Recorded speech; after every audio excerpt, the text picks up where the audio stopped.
Good evening and welcome to another edition of WrestleTalkShow. I'm here again, your host Joshua Zimmerman, here for another edition of wrestling's latest and greatest news, bits, rumors, ins and outs. Like we always say, anything and everything wrestling, we cover it. First, let's get off to our following. Thank you once again for viewing our latest videos and blogs. You can visit all the latest updates and interactive stuff related to wrestling at WrestleTalkShow.webs.com. There you'll find an online forum where you can post your comments or concerns with wrestling, any wrestling related questions you might have. We'd love to hear at cwecompany@gmail.com.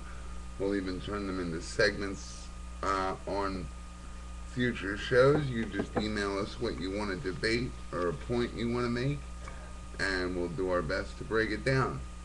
Moving right into ratings, TNA Impact for November 11th scored a 1.16, and that's up slightly from the 1.15 it scored the previous week. Friday Night SmackDown for November 12th scored a 1.17 with over 2.69 million viewers, and it's down slightly from the 1.8 it got the previous week. So right off the bat, WWE having a tough time maintaining that 2.0 they wanted to achieve. They've hit it, they just haven't been able to maintain it. Uh, it's safe to still call SmackDown the number 2 show, and that's actually just more or less what it is. There's just not as much entertaining things go on. Uh, the fans don't want to see SmackDown like they want to see Raw. They have expectations of Raw that they don't have of SmackDown.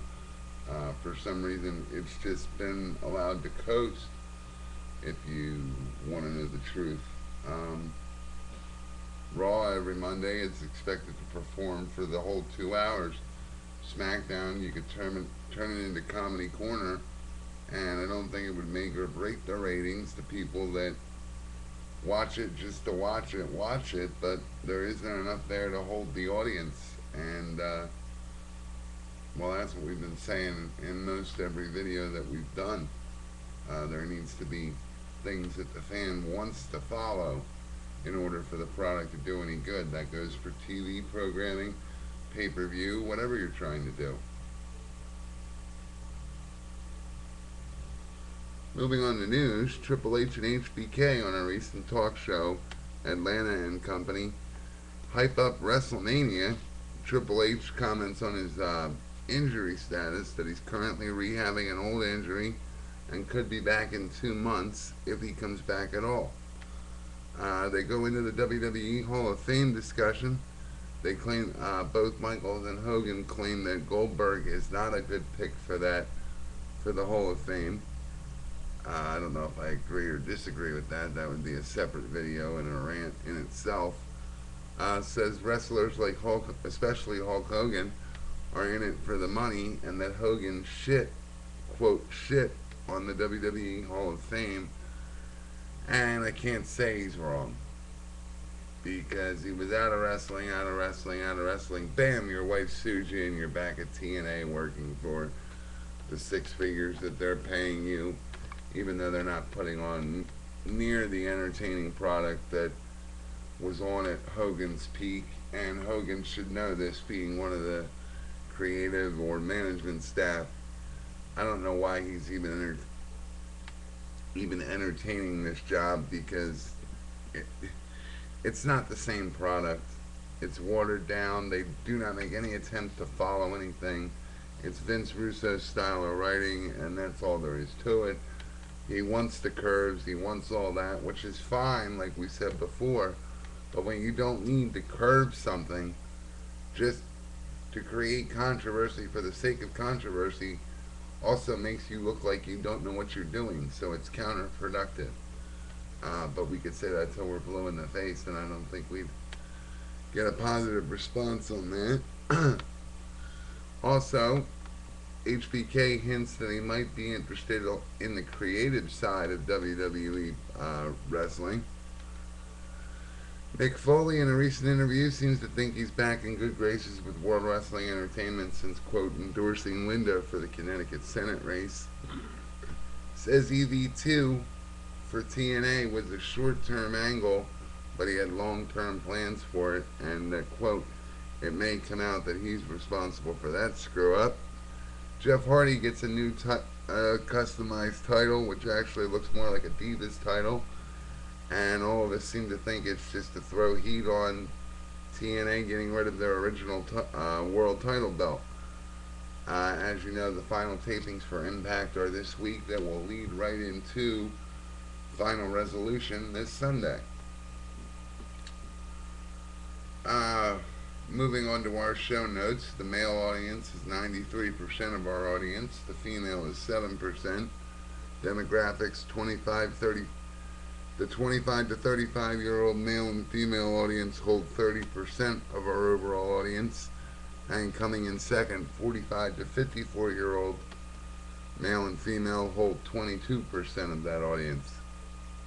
So thank you very much again. And we get into our, I don't know if this is actually going to run the whole 15 minutes, but we'll see what happens. But I posed this as a segment and as a question to the fans. With MMA hyping realism and having a better idea on, well, basically MMA hyping pay-per-view and events like WWE used to, do you think in 10 or 20 years' time, since fans are leaning towards this realism, do you think that in 10 or 20 years wrestling will still be around? That was a question that was proposed a couple months back, and it seemed like a good question to bring up now, considering they're still, both brands, WWE and TNA, are still struggling for things to keep the fans' interest. They had this Nexus thing, but that's only one of what used to be a many storylines. I was watching Classics the other night, and the Monday Night Wars alone, you had 3 different factions that at the time got TV time. The Rock and the Nation, D-Generation X, Stone Cold and Bret Hart, and those are just to name a few. But these guys used to get half hours at a time of the program because they were 3 factions that the fans wanted to follow and either wanted to see lose or liked them and wanted to see them win, but either way they were being followed. So you gotta wonder if this kind of brings it to what we've been talking about mostly, that if you don't keep your realism and you don't keep stories that people want to be interested in, will you be around in 10 or 20 years?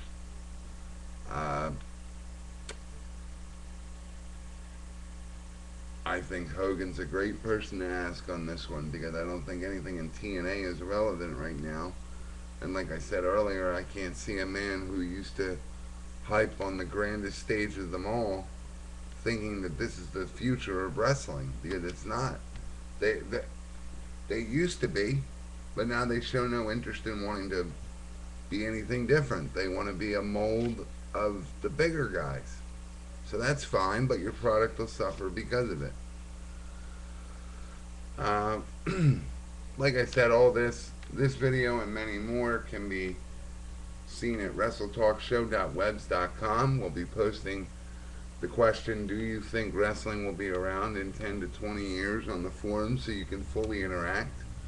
While you're there, feel free to interact on all the other questions that are proposed, all the other areas that you can comment on. Send show-related emails to cwecompany@gmail.com. Feel free to visit us on Twitter and Facebook at facebook.com/cwecompany and twitter.com/cwecompany. For another source of wrestling news, feel free to visit our partners, pwtorch.com. The Pro Wrestling Torch has been around for years. Solid source of information, news, bits, and rumors, as well as smartwrestlingfan.com. They have a show every Tuesday night at 9 p.m. Eastern, from 9 to midnight. They cover anything and everything wrestling and recap all the news, bits, rumors, and reviews. Until next time, this is your host, Joshua Zimmerman, saying thank you for watching, and we hope you enjoyed.